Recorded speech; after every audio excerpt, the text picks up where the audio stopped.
Death of Stalin is directed by Armando Iannucci. It's based off a French graphic novel, which unfortunately I know nothing about, so I'm not going to reference it beyond that point.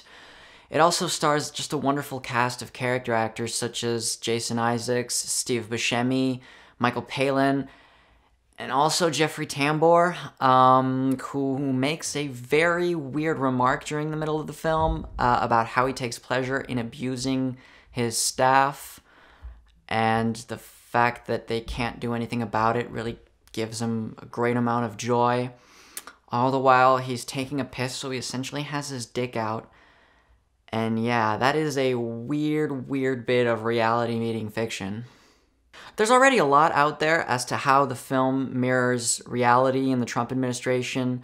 And yeah, it is really easy to see the figure of Stalin in this film as this thin-skinned, authoritative, old man that likes to surround himself with a bunch of yes men and people that really will never question his orders. It's really easy to just view that in parallel as to what's going on in the White House and the Trump administration for sure. But I will say, I'm not going to dive too deep into that. I'll also add that I think it's really just an accurate representation of any megalomaniacal figure, whether it be a head of state, the CEO of a company, even relationships that you can have in your own family, with your own friends.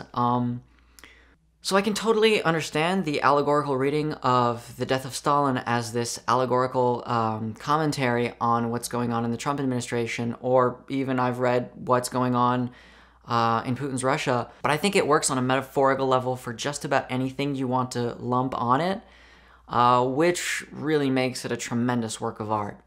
Going into the film, I had this idea of what the film was going to be in my head, it being a Iannucci film. I steer clear away of marketing and trailers, generally not, so that I don't spoil myself. I don't really care about spoilers all that much. It's more having to do with the fact that I just don't like ads, and I just see that as promotion and advertisement, and I try to steer away from that as much as possible. But having seen In the Loop, having seen Veep, I had this idea of what the film was going to be, and I had several questions. How do you make a parody, a political satire of one of the most oppressive and tyrannical regimes the world has ever known without it just feeling exploitative or distasteful? Distasteful, that's not a good example. I can really get behind things that are distasteful, but more, how do you make that interesting and unique and actually funny? And secondly, which is something I think that Iannucci himself struggled with and that Veep has been having a very hard time to cope with, is how do you make a political satire in a post-Trump world where politics is satire, where news is entertainment, and where The Onion seems like the most credible news source that we have? And one of the ways in which Armando Iannucci sort of answers that question, or attempts to answer that question, is that I don't think he exaggerates anything all that much. He depicts what is seemingly a pretty, if not historically accurate in terms of the actual events, at least accurate enough in terms of the world that he's depicting.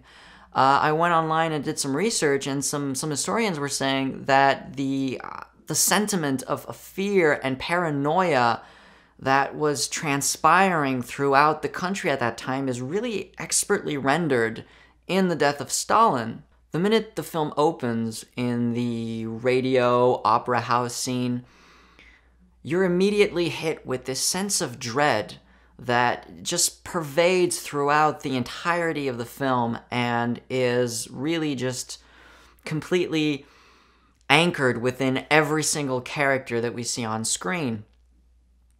And that makes sense. They were living in a time where, for whatever reason, you could just disappear, be taken away by the secret police, be tortured, be murdered.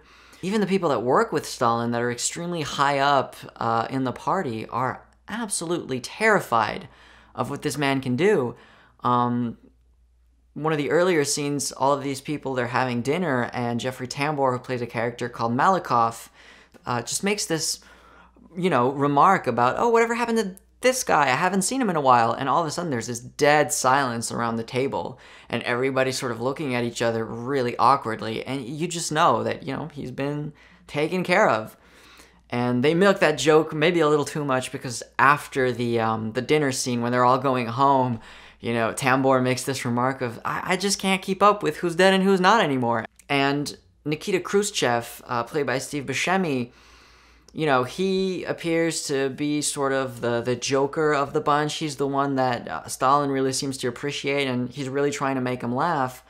And then when he comes home, he just recounts to his wife all the jokes that he made, all the remarks that he made, and, she's writing them down, and he's telling her how he reacted. So he knows next time, what I should bring up, what I shouldn't bring up. He says, he makes the remark that, I made a joke about the Navy, no reaction, so no more Navy jokes. I mean, can you imagine living in that constant state of paranoia and fear for your life? And the fact that that is rooted in reality is funny enough. It's absurd enough. Iannucci doesn't feel the need to go over the top, to go overly grotesque, to go overly exaggerated. All he needs to do is pick out these real moments, these real sentiments, and just heighten them maybe a little bit through dialogue, through his direction, in order to get at the absolute absurdity and both the tragedy and the comedy of the situation. As the title of the film indicates, Stalin, as in real life, he dies, and there was seemingly no real plan for his succession because it was so sort of abrupt and unexpected. And the core of the story, the core of the plot, is about finding a successor. It's about the power struggle that went on behind the scenes as to who would go on to lead the Soviet Union post-Stalin. Now, considering that Stalin is responsible for one of the most tyrannical and horrible regimes the world's ever known, the death of Stalin should be a film about hope, about ushering in a new era of optimism, of reform. Everybody should be out in the streets singing "Ding Dong, the Witch is Dead" or something. But what the film is constantly getting at is that order is better than chaos. And no matter how despicable, tyrannical, horrible the Stalin regime was, there was sort of a warped logic to it that you could sort of learn to navigate. But as soon as he dies and the power dynamics shift and the sort of struggle to be a successor takes place, the entirety of the country is just thrown into complete chaos and complete anarchy. It's really well represented in one of the scenes where the army seemingly just barges out of nowhere into one of his palaces and starts just taking all the art pieces, taking all the furniture. You really have very little understanding as to what's going about. They'll free some of the personnel, they'll kill some others, they'll start shooting people together, then one of the soldiers will turn to the right and shoot the guy who he was shooting other people with. It is complete and utter anarchy. It's presenting you with this horrible vision of chaos and anarchy where the best thing that could happen is for things to go back to the way they were. I mean, imagine how dark and fucked up that feels. The one who ends up taking his place and who ends up sort of winning that inner war that was taking place was Nikita Khrushchev, who's played by Steve Buscemi. And if you know anything about history, if you know anything about Khrushchev, especially if you're a Westerner or an American, you associate him with the height of the Cold War, the height of the tension between the US, the West, and the USSR, and of course the Cuban Missile Crisis, where the world was on the brink of nuclear annihilation. So you're like, oh great, this is the guy who's taking his place. But during every single sequence of this film, all I could tell myself was, things could have been worse. And that's this purveying, inherent theme that's coming out throughout the film, is no matter how fucked up things are, things could be worse. And that's just a terrifying thing to imagine. There's this really dark parallel universe where, Khrushchev, the guy who was almost responsible for basically destroying the world, and I know it's more complicated than that, but it's just I'm trying to look at it in very simple binary terms. No matter how bad things are, no matter what you think about Khrushchev, he was one of the sane ones. He was one of the moderates. He was a guy that, he was far better than the alternative. And the alternative is depicted in this film by a character called Beria. And Beria is a monster. There's no bones about it.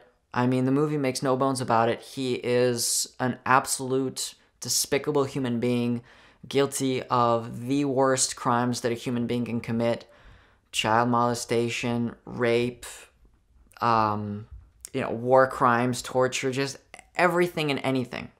And he looks like Dick Cheney, so you can't trust him. And he's a fascinating character because no matter how awful he is, he's always very funny and very witty. And it's not that you don't hate him. I mean, clearly he's a despicable character. It's just you're kind of glad to see him on screen. And that puts the spectator in a very, very unsettling place, the height of which being one of the last sequences. So if you haven't seen the film, go see the film and go back to this, because I'm going to talk about the end, like really some of the end scenes. And so if you don't want to ruin it for yourself, or if you want to go in fresh, I would say that right about now, you should turn this off and come back to the review. Everybody sort of realizes that Beria is a complete psycho, and despite the fact that all these factions are fighting for power and all these individuals are trying to be the successor of Stalin, everybody sort of recognizes that this guy should be nowhere near the head of the state, and it would be absolutely terrible if he was the one who seized control of the country. A sort of, if you're an enemy of my enemy, you're my ally sort of thing. So they kind of band together, they bring in the army, and they arrest him. And one of the last sequences is his trial and his execution. And it's an extremely unsettling and disturbing scene. The main reason being that it's almost impossible as a spectator to watch and not just feel ridden with anxiety. Everybody's yelling, everybody's shouting, just every character in the film has completely lost their humanity, and they've just reverted back to apes. As a matter of fact, they would probably be more empathetic and more rational if the entire sequence were done with chimpanzees and gorillas. And while everybody's shouting and everybody's listing all his crimes that he's guilty of, and they're more and more horrific, and you're more and more just disgusted, he himself is yelling that this is a farce of a trial, that the only reason that he's being attacked is not because these people are pure and innocent. They're just as guilty as he is of committing crimes. It's just that he's a danger to them now. And you know what? He's right. In this exact circumstance, he is right. This is a farce of a trial. He is not given a fair defense. And as a spectator, the film completely robs you of a gross feeling, but one that nonetheless feels so good that you get in so many films, and that is this sort of righteous killing. The idea that the bad guy gets what he deserved. In a way, yeah, Beria got what he deserved, but it did so in a way that was extremely frustrating.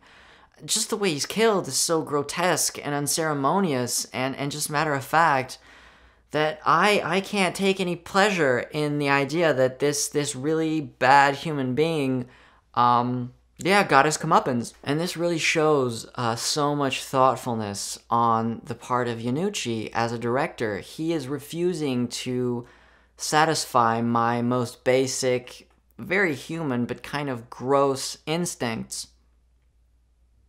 He refuses to see the world as this very black and white, binary world in which morality is either good or evil.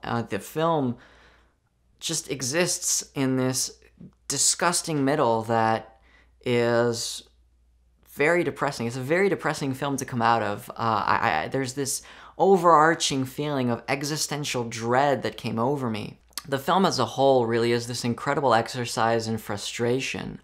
It's frustrating for the spectator, as I've mentioned numerous times through my review, but it's also incredibly frustrating from the point of view of the characters. Under Stalin, they were living in this incredibly repressive and terrifying regime, and now that he's gone, instead of being able to celebrate that and being able to bring about change, every character finds himself in this position of trying to satisfy his own selfish, personal ambitions and try and seize power.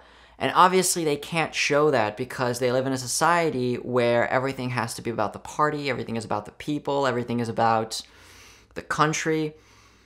And they are constantly trying to have to hide what they're actually feeling, what they're actually thinking, so that people cannot accuse them of, I don't know, being individualist, bourgeois, capitalist, and undermining the values of socialism.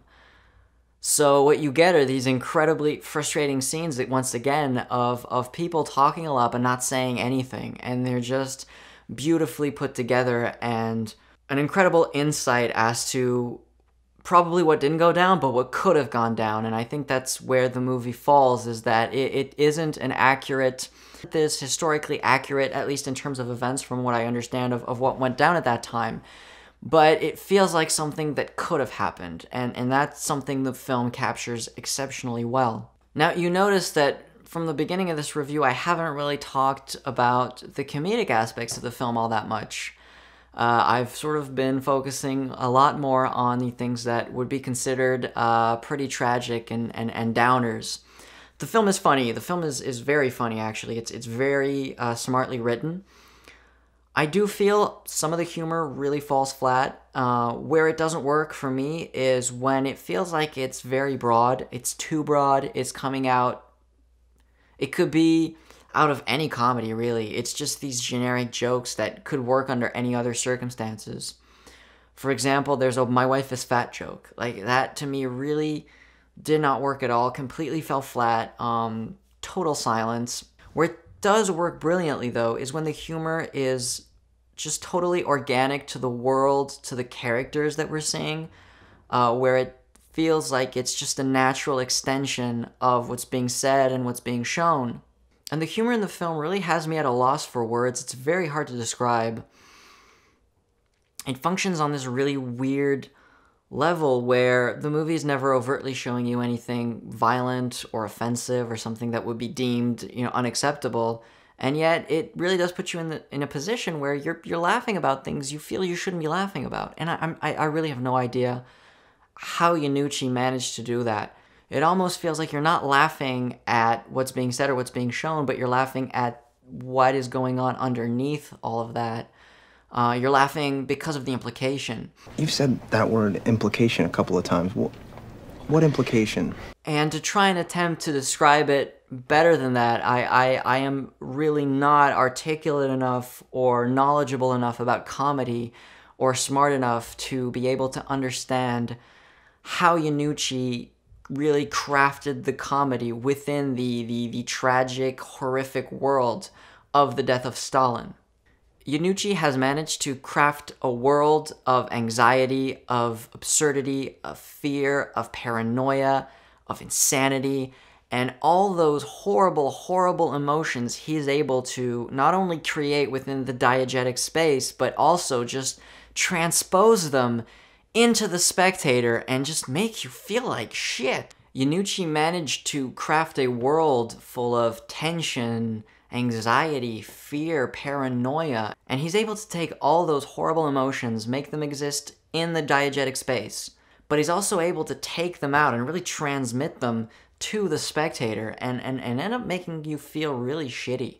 I came out of the film emotionally drained and very depressed.